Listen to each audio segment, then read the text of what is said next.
Howdy. Just gone out to the end of the inlet tonight, looking out over Quatsino Sound here. Just an absolute stunning view. And let me see. So what I thought I'd do here for this shot is just I got the camera set up vertically, and what I'm going to do here is I'm going to do a little panorama, and I'll show you actually how to do the panorama. So get your histogram up, set it in manual mode, because you need it in manual mode because you don't want the, as you spin the move the camera over a bit, you don't want the exposure to change at all. So turn it to manual, put up your histogram here, take a look, see how she looks, and then what you're going to do is start on, I like to start on the left hand side.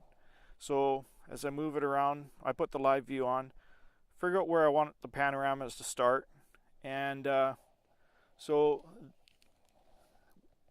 after I've got that all figured out, I set it to 2-second exposure.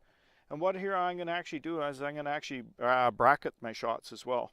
So you'll hear 3 shots go by. So you can actually see on here there's 1, 2, 3 little lines down below the thing there. So I'm at 1/5 of a second, f11, and ISO 100, and a little 2-second delay here. Now looks like I got it on El Servo. We'll have to change that. Anyway, so I've got the exposure I like. I've got everything all figured out. So it's a matter of taking the shot.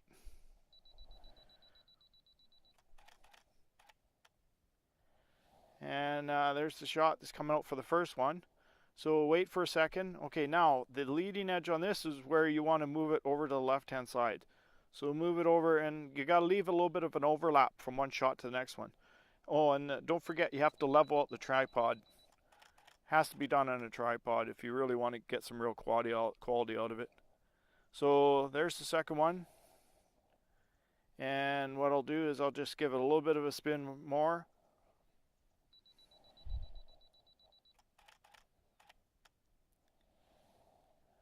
There we go. Take the shot.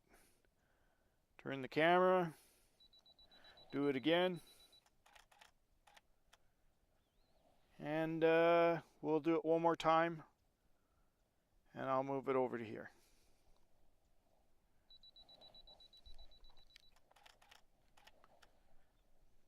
Okay. And what I'll do there is I'll put all 3 of those, all 4 shots I think it was. We'll put those all, merge them all together in I think I'll do it in Photoshop. You can do it in Lightroom as well. I'll do those and see how the panorama comes out. Okay, thanks for watching, and like I say, if you like this content, give me a thumbs up, and subscribe to the channel if you like it too. Okay, thanks a lot.